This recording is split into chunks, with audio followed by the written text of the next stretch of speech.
Hello കൂട്ടുകാരെ, ഇന്ന് നമുക്ക് ഷാഡോ സെൽഫ് ഹീലിങ്ങിൽ നമ്മൾ മനസ്സിലാക്കേണ്ട കോ ഡിപ്പെൻഡൻസി, അതിനെ നമ്മളുടെ ഡേ ടു ഡേ ലൈഫിൽ കോ ഡിപ്പെൻഡൻസി നമുക്കുണ്ടെന്ന് എങ്ങനെ മനസ്സിലാക്കാമെന്നും അതിനെ നമ്മളുടെ ഡേ ടു ഡേ ആക്ടിവിറ്റീസിലൂടെ എങ്ങനെ ഹീലാക്കാമെന്നും മനസ്സിലാക്കാം. അപ്പോൾ കോ ഡിപ്പെൻഡൻസി എന്ന് പറഞ്ഞാൽ എന്താണ്? കോ ഡിപ്പെൻഡൻസി എന്ന് പറഞ്ഞാൽ നമ്മൾ എന്തിനൊക്കെയോ വേണ്ടി ആരുടെയൊക്കെയോ മുകളിൽ ഡിപ്പെൻഡൻസി കാണിക്കുക എന്നുള്ളത്. എന്ന് പറഞ്ഞാൽ അതൊരു ഇമോഷണൽ ഡിപ്പെൻഡൻസി ആവാം, അത് ഫിനാൻസിന് കാശിന് വേണ്ടിയുള്ള ഒരു ഡിപ്പെൻഡൻസി ആവാം, എനർജിക്ക് വേണ്ടിയുള്ള ഒരു ഡിപ്പെൻഡൻസി ആവാം. അതല്ലെങ്കിൽ നമുക്ക് ചെയ്യാൻ പറ്റുന്ന പല കാര്യങ്ങളും നമ്മൾ ചെയ്യാതെ മറ്റുള്ളവരുടെ മുകളിൽ ഏതെങ്കിലും രൂപത്തിൽ ഡിപ്പെൻഡൻസി കാണിക്കുന്നവരാവാം. അപ്പോൾ സ്പിരിച്വൽ അവേക്കനിങ് നടക്കുന്നത് അല്ലെങ്കിൽ ട്വിൻ ഫ്ലെയിം ജേർണിയിലൊക്കെ ഉള്ളവർക്കറിയാം, ഇതൊരു സോൾ ജേർണീസ് ആയിരിക്കും. അതായത് നമ്മളുടെ ഈ ഒരു ബോഡിയിൽ ഇരുന്നു കൊണ്ട് നമ്മൾ സോളിൻ്റെ ഇവോൾവ്മെൻ്റ് ആണ് നോക്കുന്നത്. അതായത് സോളിൻ്റെ അസെൻഷനാണ്, അല്ലെങ്കിൽ ആ ഒരു അസെൻഷന് വേണ്ടിയാണ് നമ്മളെന്നും വർക്ക് ചെയ്യുന്നത്.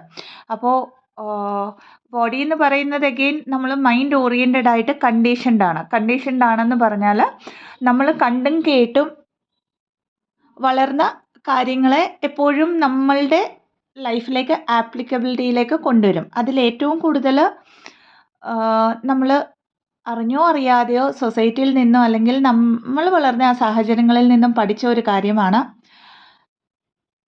എല്ലാത്തിനും നമ്മൾ ഡിപ്പെൻഡൻ്റ് ആയിരിക്കണമെന്നുള്ളത്. അതായത് നമ്മളൊരു തീരുമാനം എടുക്കണമെങ്കിൽ നമ്മളുടെ ലൈഫിൽ അത് അറിഞ്ഞോ അറിയാതെയോ നമ്മളുടെ ഫാമിലിയെ ഇമ്പാക്റ്റ് ചെയ്യുന്നത് കൊണ്ട് തന്നെ നമ്മൾ അവിടേക്ക് ഒരു ഡിപ്പെൻഡൻസി കാണിക്കും. ആ ഒരു തീരുമാനത്തെ നമ്മൾ പലരുമായിട്ട് ഡിസ്കസ് ചെയ്യും. അത് കഴിഞ്ഞിട്ട് ആ എല്ലാവരുടെയും വ്യൂ എടുത്തിട്ടായിരിക്കും, അതിൻ്റെ ആ ഒരു വ്യൂവിൻ്റെ ഔട്ട്കമ്മിലായിരിക്കും നമ്മൾ ആ ഒരു തീരുമാനത്തിൽ സ്റ്റിക്ക് ഓൺ ആവുന്നത്, അല്ലെങ്കിൽ ആ ഒരു കാര്യത്തിൽ അൾട്ടിമേറ്റ് ആയിട്ടുള്ള ഒരു ഡിസിഷൻ എടുക്കുന്നത്.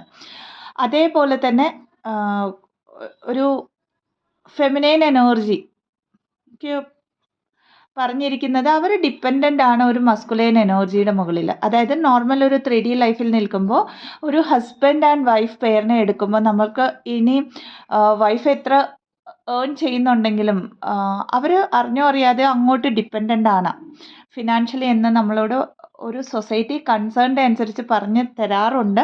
അപ്പോൾ നമ്മൾ ഒബ്വിയസ്ലി ഈവൻ ഏൺ ചെയ്യുന്നുണ്ടെങ്കിൽ പോലും ആ ഒരു അക്കൗണ്ടബിലിറ്റി ഒക്കെയും നമ്മളുടെ ഹസ്ബൻഡിന് കൊടുക്കുകയും പിന്നെ അവിടെ ഒരു ഡിപ്പെൻഡൻസി നമ്മൾ അറിഞ്ഞോ അറിയാതെയോ രൂപാന്തരപ്പെടുത്തി എടുക്കുകയും ചെയ്യാറുണ്ട്. അറ്റ് ദ സെയിം ടൈം ആ ഹസ്ബൻഡ് വന്നിട്ട് ഒരു അറ്റാച്ച്മെൻറ്റ് ഓറിയൻറ്റഡ് ആയിട്ട് അതൊരു പലതരത്തിലുള്ള അവരുടെ ആ ഒരു ട്രോമാസ് അല്ലെങ്കിൽ ആ ഡേ ടു ഡേ ലൈഫിൽ അവർക്ക് വരുന്ന ആ ഒരു സ്ട്രെസ്സിനെ മാറ്റാനായിട്ട് ഒക്കെയും പലതരത്തിലുള്ള ഒരു ഡിപ്പെൻഡൻസി അവരുടെ വൈഫിൽ കാണിക്കാറുണ്ട്. അപ്പോൾ ഇത് ഡിപ്പെൻഡൻസി ആണെന്നാണ് നമ്മൾ സോൾ ജേർണിയിലേക്ക് വന്നു കഴിയുമ്പോൾ മനസ്സിലാക്കുന്നത്, അല്ലേ? അപ്പോൾ ഞാൻ സോൾ ജേർണിയെക്കുറിച്ച് പറഞ്ഞുതരാം. ഇവിടെ ഒരു സോളിൻ്റെ ഇവല്യൂഷൻ എന്ന് പറയുമ്പോൾ ആ സോൾ ഒരു കംപ്ലീറ്റ്നെസ്സിൽ വരേണ്ട ഇവല്യൂഷനാണ്, അല്ലെങ്കിൽ ഒരു കംപ്ലീറ്റ്നെസ്സിൽ വരേണ്ട ജേർണിയാണ്. അപ്പോൾ നമ്മൾ പറയാറുണ്ട് ട്വിൻ ഫ്ലെയിം ജേർണിയിലൊക്കെ ആണെങ്കിൽ നമ്മളുടെ DMDF ബാലൻസ് ചെയ്യണം. അപ്പോൾ ഇവിടെ ഇതുകൊണ്ട് ഉദ്ദേശിക്കുന്നത് എന്താണ്? നമ്മുടെ ഇമോഷണൽ സൈഡും നമ്മുടെ ലോജിക്കൽ സൈഡും ഈക്വലി ബാലൻസ് ചെയ്യുക എന്നുള്ളതാണ്. പിന്നെ വന്നിട്ട് നമ്മൾ ട്വിൻ ഫ്ലെയിം ജേർണിയിലാണെങ്കിൽ പെർട്ടിക്കുലർലി ഇത്രയും കണ്ടീഷൻഡ് ആയിരിക്കും നമ്മൾ. പെട്ടെന്ന് നമ്മുടെ ലൈഫിലേക്ക് നമ്മളുടെ ട്വിൻ വരുമ്പോഴത്തേക്ക് ആ ഒരു ബബിൾ ഫേസ് വരുമ്പം പിന്നെ അവിടെ കോ ഡിപ്പെൻഡൻസിയിലേക്കായിരിക്കും നമ്മൾ പോകുന്നത്. അതായത് നമ്മുടെ ഇമോഷൻസിനെ ഷെയർ ചെയ്യാൻ ഒരാൾ, നമ്മളുടെ ഇമോഷൻസിന് വാലിഡേഷൻ തരാൻ ഒരാൾ, നമ്മളുടെ ഇമോഷൻസിന് ആ ഒരു ശരിയായ തീരുമാനം എടുക്കാൻ നമ്മളിൽ ആ ക്യാപ്പബിലിറ്റി ഉണ്ടെങ്കിലും എല്ലായ്പ്പോഴും അവരിലേക്കായിരിക്കും നമ്മളുടെ നോട്ടം. എന്നാൽ അവരും നമ്മളും ഒന്നാണ്, ആ ഒരു സോൾ ലെവലിൽ അതൊന്നാണ്. പക്ഷേ ഇത് മനസ്സിലാക്കാതെ ഇതേ കോ ഡിപ്പെൻഡൻസി അതുവരെ നമ്മൾ നമ്മളുടെ ഫാമിലിയുടെ മുകളിൽ കാണിച്ച കോ ഡിപ്പെൻഡൻസി ആയിരിക്കാം, അല്ലെങ്കിൽ നമ്മുടെ ഹസ്ബൻഡ് ഓർ വൈഫ് നമ്മുടെ പാർട്ട്ണറുമായിട്ടുള്ള ആ കോ ഡിപ്പെൻഡൻസി അതേപടി നമ്മൾ നമ്മളുടെ കൗണ്ടർ പാർട്ടിൽ കാണിച്ചുകൊണ്ട് അവിടെ ഒരു എക്സ്പെക്റ്റേഷൻ വെക്കുമ്പോഴാണ് അവർ പിന്നെയും നമ്മളിൽ നിന്നും റൺ ചെയ്യുന്നത്. കാരണം സോൾ ജേർണിയിൽ എല്ലായ്പ്പോഴും നമ്മൾ കംപ്ലീറ്റ്നെസ്സിൽ വരേണ്ട ജേർണിയാണ്. അപ്പോൾ ഈ കംപ്ലീറ്റ്നെസ്സിൽ വരിക എന്നുള്ളത് എങ്ങനെ ചെയ്യാൻ പറ്റും? കോ ഡിപ്പെൻഡൻസിയെ എങ്ങനെ മാറ്റാൻ പറ്റും? നോക്കൂ, ഒരു ഫെമിനൈൻ എനർജി പെർട്ടിക്കുലർലി എടുക്കുകയാണെങ്കിൽ എഗെയിൻ അത്രയ്ക്ക് ഒരു പവർഫുൾ ആയിട്ടുള്ള ഒരു സോളാണ്. നമ്മൾ ഈ ജേർണിയിൽ അല്ലാത്തപ്പോൾ പോലും നമ്മളുടെ ലൈഫിൽ നമ്മളൊക്കെ എടുത്ത പല തീരുമാനങ്ങൾ, അറിഞ്ഞോ അറിയാതെ ചെയ്തിട്ടുള്ള പല കാര്യങ്ങളും അത്രയും പവർഫുൾ ആയിരിക്കും.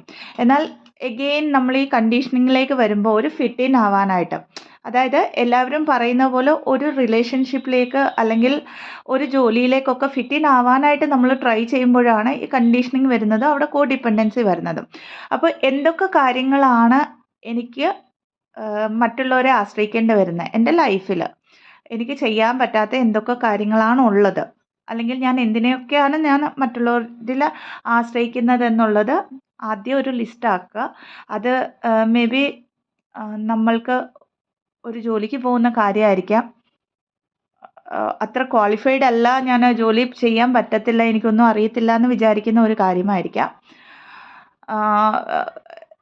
പെർട്ടിക്കുലർലി കാശിൻ്റെ കാര്യത്തിൽ ഇപ്പോൾ വർക്കിംഗ് ഒന്നും അല്ലാത്ത പാർട്ട്നേഴ്സിൻ്റെ മുകളിൽ ഡിപ്പെൻഡൻസി കാണിക്കുന്നവരൊക്കെ ആണെങ്കിൽ ഈവൻ 1 രൂപയ്ക്ക് പോലും അവിടെ അക്കൗണ്ടബിലിറ്റി അവരുടെ ആ ഒരു പാർട്ട്ണറിന് കൊടുക്കേണ്ടി വരുന്നത് കൊണ്ട് തന്നെ അതിൽ നിന്നും വന്ന ഇൻസെക്യൂരിറ്റീസ് ഒക്കെ ആയിരിക്കാം. അതല്ലെങ്കിൽ നമ്മൾ എന്തെങ്കിലുമൊക്കെ ക്രിയേറ്റിവിറ്റി ചെയ്തിട്ടുള്ളപ്പോൾ, അത് കുഞ്ഞിലേ തൊട്ട് ഒരു പാട്ട് പാടിയിട്ടുള്ളപ്പോൾ ആവാം, ഏതെങ്കിലും ഒരു ക്രാഫ്റ്റ് വർക്ക് ചെയ്തിട്ടുള്ളപ്പോൾ ആവാം, ഒരു ഡാൻസ് ചെയ്തിട്ടുള്ളപ്പോൾ ആവാം, അല്ലെങ്കിൽ അറിഞ്ഞോ അറിയാതെയോ നമ്മളുടെ ഹാപ്പിനെസ്സിലേക്ക് നമ്മളെ കൊണ്ടെത്തിക്കുന്ന ഏതെങ്കിലും ഒരു കാര്യം നമ്മൾ ചെയ്യുമ്പോൾ ആരെങ്കിലും കളിയാക്കപ്പെട്ടത് കൊണ്ട് അതിനെ ഉൾവലിഞ്ഞു പോവുക എന്നൊക്കെ പറയില്ലേ, അങ്ങനെ ഉൾവലിഞ്ഞ എന്തൊക്കെ കാര്യങ്ങളുണ്ട് അതൊക്കെ നിങ്ങൾ ലിസ്റ്റ് ഔട്ട് ചെയ്യുക. അടുത്ത സ്റ്റെപ്പ് വന്നിട്ട് ഇവിടെ ഈ ലിസ്റ്റ് ഔട്ട് ചെയ്ത കാര്യത്തിൽ എന്തൊക്കെ കാര്യങ്ങൾ എനിക്ക് ഈ നിമിഷം അല്ലെങ്കിൽ ഈ ഒരാഴ്ചയിൽ ഒരു മാസത്തിൽ ഫേസ് ചെയ്യാൻ പറ്റും.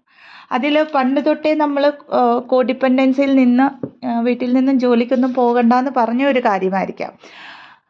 അപ്പോൾ ഇതിനെ എനിക്ക് മാറ്റണമെങ്കിൽ ഞാൻ എന്തൊക്കെ കാര്യങ്ങൾ ആക്ഷൻ ഓറിയൻറ്റഡ് ആയിട്ട് എൻ്റെ ലൈഫിൽ എടുക്കണം. അതായത് അത് മേ ബി എൻ്റെ പാർട്ട്ണറിനോട് ഒന്ന് ഓപ്പൺ കമ്മ്യൂണിക്കേഷനിൽ വന്നിട്ട് അത് കൺവിൻസ് ചെയ്യുന്ന ഒരു കാര്യമാവാം, അതല്ലെങ്കിൽ എൻ്റെ ഫാമിലിയിൽ എൻ്റെ ഒരു തീരുമാനം ഇതാണെന്ന് പറയാൻ പറ്റാതെ ഇത്ര നാളും ഞാൻ സ്റ്റാഗ്നൻ്റ് എനർജിയിൽ നിന്ന് ഏതെങ്കിലും ഒരു കാര്യമായിരിക്കാം, അതല്ല എങ്കിൽ എൻ്റെ പാഷനെ ഞാൻ ഫോളോ ചെയ്യാതെ ഇനിയൊരു ജോലി ചെയ്തുകൊണ്ട്, അതായത് പാഷനിലേക്ക് വരുമ്പോൾ പലരും നമുക്കൊക്കെ അറിയാം ഒരു സപ്പോർട്ട് കിട്ടാറില്ല നമുക്ക് സൊസൈറ്റിയിൽ ഇനീഷ്യലി. അപ്പോൾ നമ്മളത് പ്രൂവൺ ആയി കഴിയുമ്പോൾ എല്ലാവരും നമ്മളെ സപ്പോർട്ട് ചെയ്യുകയും ചെയ്യും. അപ്പോൾ ഇവിടെ ആരുടെയും സപ്പോർട്ട് ഇല്ല എന്ന് പറയുന്നത് പിന്നെയും നമ്മൾ വാലിഡേഷന് പോയിട്ട് ആ പാഷനെ മാറ്റി വെച്ചിട്ട് നമ്മൾ എല്ലാവരും ചെയ്യുന്ന പോലെ ഒരു 9 to 5 ജോലി ചെയ്ത് ആ ജോലിയിലേക്ക് എവിടെയാണ് നമ്മൾ കോ ഡിപ്പെൻഡൻസി കാണിക്കുന്നതെന്ന് മനസ്സിലാക്കാം. അല്ലെങ്കിൽ ഇനി ജോലിക്ക് പോകുന്നിടത്ത് ഒരു ഇൻസെക്യൂരിറ്റി ഉള്ളത് കൊണ്ട് നമ്മുടെ കൊളീഗ്സിനെയൊക്കെ കൂടുതലായിട്ട് നമ്മൾ എവിടെയൊക്കെയാണ് നമ്മൾ കൂടുതലായിട്ട് ആശ്രയിച്ച് ജോലി ചെയ്യുന്നത്, അവിടെയൊക്കെ ഒരു ഫിയർ ബേസ്ഡ് എനർജി ആയിരിക്കും നമുക്ക് കിടക്കുന്നത്. പിന്നെ നിങ്ങൾ ട്വിൻ ഫ്ലെയിം ജേർണിയിലാണെങ്കിൽ നിങ്ങൾക്ക് നിങ്ങളുടെ ഫിനാൻസ് ഇൻഡിപെൻഡൻ്റ്ലി ഏൺ ചെയ്തേ പറ്റത്തുള്ളൂ. ഈ ജേർണിയുടെ ഒരു എന്താ പറയുന്നത്, പറയപ്പെടാത്ത ഒരു റൂളാണത്. അതായത് നിങ്ങളുടെ ആ ഒരു ഫെമിനൈൻ എനർജി സൈഡും ബാലൻസ് ചെയ്തേ പറ്റത്തുള്ളൂ, മസ്കുലൈൻ എനർജി സൈഡ്. സോ അങ്ങനെ നിങ്ങൾക്ക് ആ ഒരു ഫൈനാൻഷ്യൽ ഇൻഡിപെൻഡൻസിയിലേക്ക് പോകാനായിട്ട് നിങ്ങൾക്ക് എന്ത് ബ്ലോക്കാണ് നിങ്ങൾക്കുള്ളത്? ബ്ലോക്ക് എന്ന് പറഞ്ഞാൽ നിങ്ങളുടെ തോട്ട്സിൽ എന്തൊക്കെ ബ്ലോക്സ് ആണ് കിടക്കുന്നത്. കാരണം നിങ്ങളുടെ ഇന്നർ എനർജി ആയിരിക്കും എപ്പോഴും നിങ്ങൾക്ക് വെളിയിലേക്ക് റിഫ്ലക്റ്റ് ചെയ്ത് കാണിക്കുന്നത്. അപ്പോൾ നിങ്ങളുടെ ഉള്ളിൽ എന്തൊക്കെ പേടി, ഫിയർ ബേസ്ഡ് എനർജിയാണ് കിടക്കുന്നത് ഈ ഒരു കാര്യം ആലോചിക്കുമ്പോൾ, അതൊക്കെ നിങ്ങളുടെ ബ്ലോക്സ് ആയിരിക്കും. അതൊക്കെ എഴുതി വെച്ച് പതിയെ പതിയെ പതിയെ ആക്ഷൻ ഓറിയൻറ്റഡ് ആയിട്ട് അതിനെ ഫേസ് ചെയ്യുക എന്നുള്ളതാണ് കോഡിപ്പെൻഡൻസിയിൽ നമുക്ക് ചെയ്യാൻ പറ്റുന്നത്. പിന്നെ ട്വിൻ ഫ്ലെയിം ജേർണിയിലൊക്കെ ഉള്ളവരാണെങ്കിൽ യെസ്, കൗൺസിലിംഗ് ഒക്കെ നിങ്ങൾ എടുക്കേണ്ടതാണ്. നിങ്ങൾക്ക് അത്യാവശ്യം ഉള്ളപ്പോൾ ഈ കമ്മ്യൂണിറ്റിയിൽ ഏതെങ്കിലും ഒരു സ്പിരിച്വൽ ആയിട്ട് മുമ്പോട്ട് പോകുന്നവരൊക്കെ ഒരു ഹെൽപ്പ് എടുക്കാവുന്നതാണ്. പക്ഷേ ഒന്ന് ഇംബാലൻസ് ആകുമ്പോഴത്തേക്ക് ഈ ജേർണിയുടെ ഒരു പാർട്ട് ഓഫ് ദ ജേർണിയാണ് നമ്മൾ ഇംബാലൻസ് ആവുക എന്നുള്ളതും പെയിൻ വരിക എന്നുള്ളതും. കാരണം നമ്മുടെ ഉള്ളിലെ ആ ഒരു അൺഹീൽഡ് വേർഷൻ നമ്മൾക്ക് സർഫേസിൽ വരുമ്പോഴാണ് ഈ പെയിനൊക്കെയും വരുന്നത്. അപ്പോൾ എവിടെയൊക്കെയാണ് ഇങ്ങനെ ഒരു ഇഷ്യൂ വരുമ്പോൾ നമ്മൾ ആ ഫീലിങ്സിനെ സ്വയം ഫീൽ ആവാതെ ഇനിയൊരാളുടെ അടുത്ത് എല്ലായ്പ്പോഴും, ഞാൻ എപ്പോഴെങ്കിലും എന്നല്ല പറയുന്നത്, എല്ലായ്പ്പോഴും നിങ്ങളൊരു ഹെൽപ്പ് തേടുന്നത്. ഇത് ഒരു കോഡിപ്പെൻഡൻസിയാണ്. അതായത് കോഡിപ്പെൻഡൻസി എന്ന് പറഞ്ഞാൽ എക്സാക്ട്ലി നമ്മൾ വെളിയിൽ നിന്നൊരു ഹെൽപ്പ് പല കാര്യങ്ങളിൽ തേടുകയാണ്. വേറാസ് ആ ഒരു ക്യാപ്പബിലിറ്റി നമ്മളുടെ ഉള്ളിൽ തന്നെയുണ്ട്.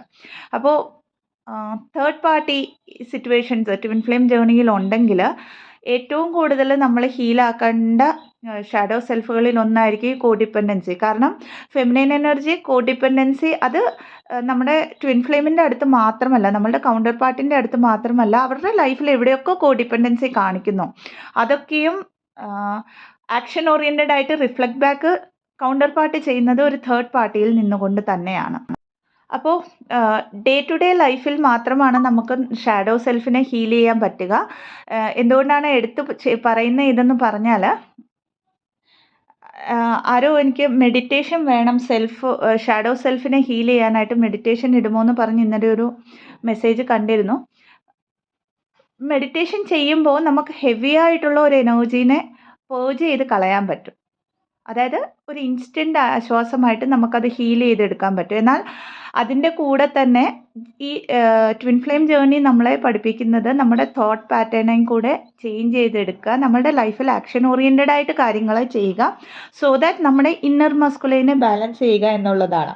അപ്പോൾ നമ്മൾ ഒരു ഇഷ്യൂ വന്നു, മെഡിറ്റേഷൻ ചെയ്തു, അതിനെ പേർജ് ചെയ്ത് കളഞ്ഞു, അങ്ങനെയല്ല. യെസ്, അത് നമ്മളെ ഹെൽപ്പ് ചെയ്യുന്നത് നമ്മുടെ ആ ഒരു സപ്രസ്ഡ് ഫീലിങ്സിനെ ഒന്ന് ഹീലാക്കി എടുക്കാൻ ഇൻസ്റ്റൻ്റ്ലി ഹെൽപ്ഫുള്ളാണ്. അതും ചെയ്തുകൊണ്ട് തന്നെ നമ്മുടെ ഡേ ടു ഡേ ലൈഫിൽ എല്ലായ്പ്പോഴും നമ്മളുടെ ആ ഒരു എനർജീനെ ഒബ്സർവ് ചെയ്തുകൊണ്ട് എവിടെയൊക്കെയാണ് നമ്മൾ കോഡിപ്പെൻഡൻസി കാണിക്കുന്നത് എന്ന് മനസ്സിലാക്കിക്കൊണ്ട് ആ കോഡിപ്പെൻഡൻസിയൊക്കെ നമ്മളുടെ ഇൻഡിപെൻഡൻസിയിലേക്ക് മാറ്റുക. അപ്പോഴാണ് നമുക്ക് ആ ഒരു കോഡിപ്പെൻഡൻസി എന്ന് പറയുന്ന ഒരു ഫാക്റ്റിനെ, ഒരു കാര്യത്തെ ഹീൽ ചെയ്തെടുക്കാൻ പറ്റുന്നത്. അപ്പോൾ ഇത്രയാണ് കോഡിപ്പെൻഡൻസിയെക്കുറിച്ച് പറഞ്ഞു തരാനുള്ളത്. ഇൻഫർമേഷൻ ഹെൽപ്ഫുൾ ആണെങ്കിൽ ചാനലിനെ ലൈക്ക് ചെയ്യാവുന്നതാണ്, ഷെയർ ചെയ്യാവുന്നതാണ് ആൻഡ് സബ്സ്ക്രൈബ് ചെയ്യാവുന്നതാണ്. ഇതല്ലാതെ പെയ്ഡ് കൗൺസിലിംഗ് സെഷൻസിനായിട്ട്, ഹീലിംഗ് സെഷൻസിനായിട്ട്, റേക്കി ഹീലിംഗ് സെഷൻസിനായിട്ട്, ആകാശിക് ബുക്ക് റെക്കോർഡ്സ് റീഡിങ്ങിനായിട്ട്, പാസ്റ്റ് ലൈഫ് റിഗ്രഷൻ തെറപ്പിക്ക്, ക്രിസ്റ്റൽ ഹീലിങ്ങിനായിട്ട് ഡിസ്ക്രിപ്ഷൻ ബോക്സിൽ കൊടുത്തിരിക്കുന്ന നമ്പറിലേക്ക്, വാട്സപ്പ് നമ്പറിലേക്ക് വാട്സപ്പ് മെസ്സേജായിട്ട് ബന്ധപ്പെടാവുന്നതാണ്. Thank you so much. Stay blessed. Om Namah Shivaya.